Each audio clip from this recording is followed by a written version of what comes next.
Video کے نیچے subscribe کے بٹن پہ کلک کریں، بیل کے آئیکن پہ کلک کیجئے تاکہ ہر نئی ویڈیو کی نوٹیفیکیشن آپ کو مل جائے۔ ہے علماء دیوبند، اسلام کے غمخوار ہے علماء دیوبند، آقا کے وفادار ہے علماء۔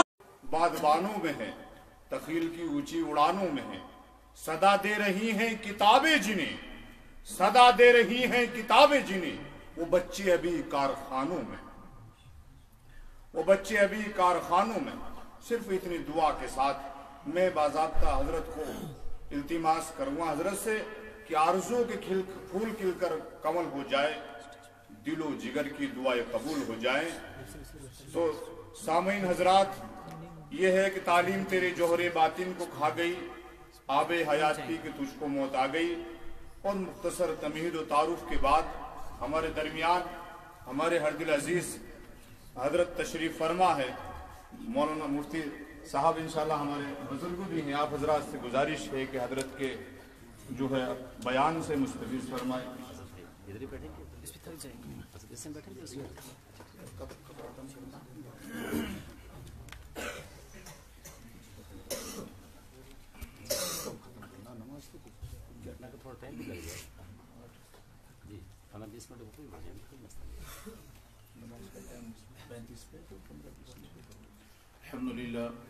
الحمد لله نحمده ونستعينه ونستغفره ونؤمن به ونتوكل عليه ونعوذ بالله من شرور انفسنا ومن سيئات اعمالنا، من يهده الله فلا مضل له ومن يضلل فلا هادي له، ونشهد ان لا اله الا الله وحده لا شريك له، ونشهد ان سيدنا ومولانا محمدا عبده ورسوله صلى الله تعالى عليه وعلى آله وأصحابه وأزواجه وذرياته وبارك وسلم تسليما كثيرا كثيرا.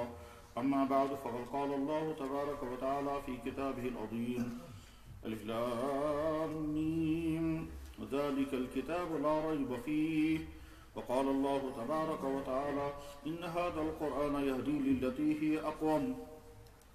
وقال الله تبارك وتعالى: وقال الرسول يا رب إن قوم اتخذوا هذا القرآن مهجورا. وقال النبي صلى الله عليه وسلم: القرآن حجة لك وعليك. وقال النبي صلى الله عليه وسلم: خيركم من تعلم القرآن وعلمه. صدق الله مولانا العظيم وصدق رسوله النبي الكريم، ونحن على ذلك لمن الشاهدين والشاكرين. الحمد لله رب العالمين. يا رب صل وسلم دائما أبدا على حبيبك خير الخلق كلهم. محترم بزرگوں، دوستو، قرآن وہ مقدس ترین کتاب ہے جو مقدس ترین ذات کی طرف سے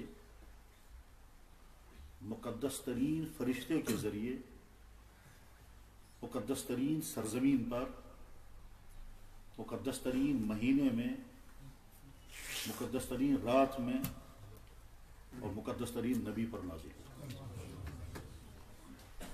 جس ذات نے قرآن بھیجا وہ اللہ جل شانہ کی ذات، جس فرشتے کے ذریعے قرآن بھیجا گیا وہ حضرت جبریل علیہ السلام کی ذات، جس مہینے میں قرآن اتارا گیا وہ رمضان مبارک کا مہینہ، جس شب میں قرآن اتارا گیا وہ لیلۃ القدر کی رات، جس سرزمین پر قرآن نازل کیا گیا وہ مکہ اور مدینہ کی زمین، اور جس ذات اقدس پر قرآن نازل ہوا وہ محمد رسول اللہ صلی اللہ علیہ وسلم۔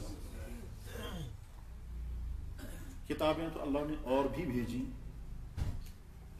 اور ان سب کتابوں پر ہمارا ایمان ہے، مگر وہ کتابیں جو نبیوں پر نازل ہوئی تھی، آج ان لوگوں کے ہاتھوں میں جو کتابیں ہیں وہ نہیں ہیں جو نبیوں پر نازل ہوئی تھی۔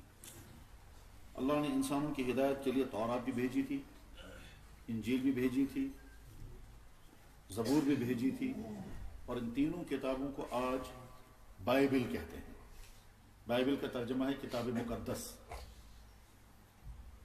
اور اس میں تورات کے اجزاء بھی شامل ہیں، اور زبور کے بھی ہیں، اور انجیل کے بھی ہیں، یعنی جو موسیٰ علیہ السلام پر کتابیں نازل ہوئی تھی وہ بھی اس میں شامل ہیں، اور جو حضرت داؤد علیہ السلام پر نازل ہوئی تھی وہ بھی شامل، اور جو حضرت عیسیٰ علیہ السلام پر نازل ہوئی تھی وہ بھی اس میں شامل ہیں، مگر یہ بات بھی طے ہے کہ جو کتابیں اس وقت ہیں یہ وہ والی نہیں ہیں جو اللہ نے بھیجی تھی۔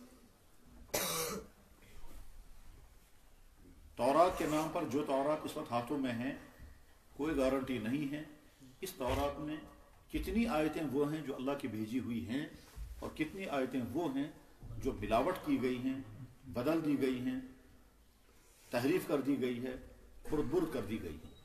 تورات کا بھی یہی حال ہے، انجیل کا بھی یہی حال ہے، زبور کا بھی یہی حال ہے۔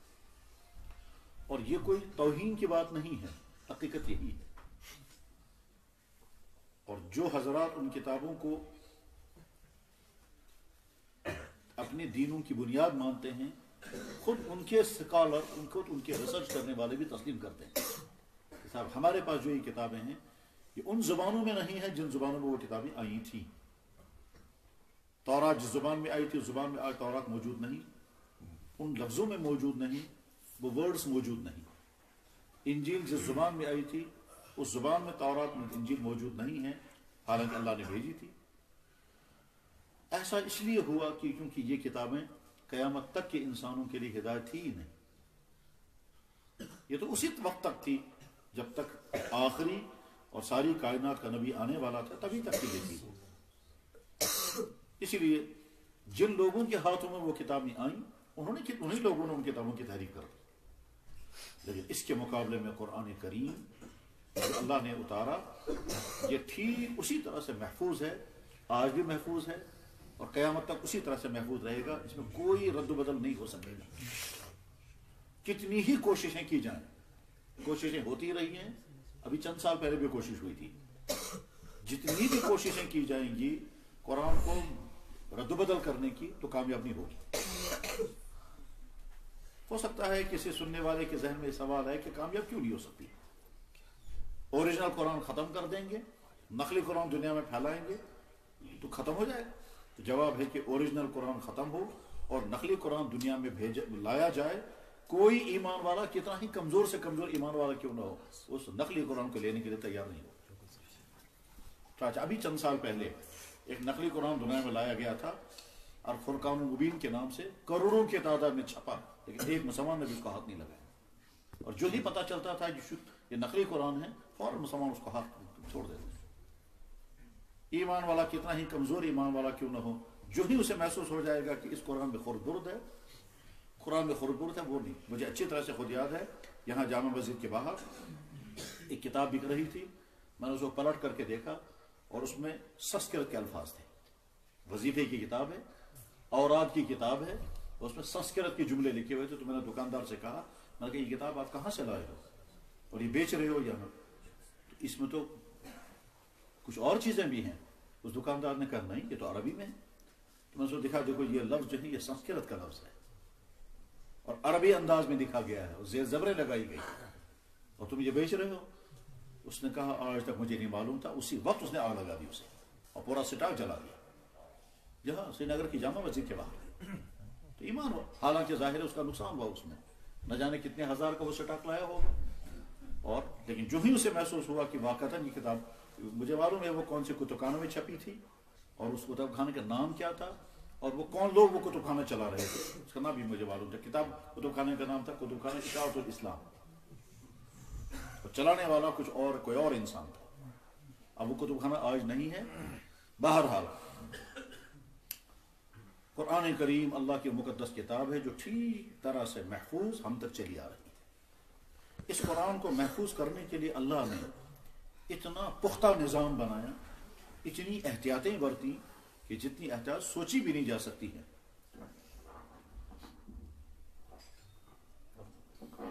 یہاں اندر کمائی نہیں چلتا، سوچی بھی نہیں جا سکتی۔ قرآن اپنا تعارف خود کراتا ہے، اللہ اپنی کتاب کا تعارف خود کراتا ہے۔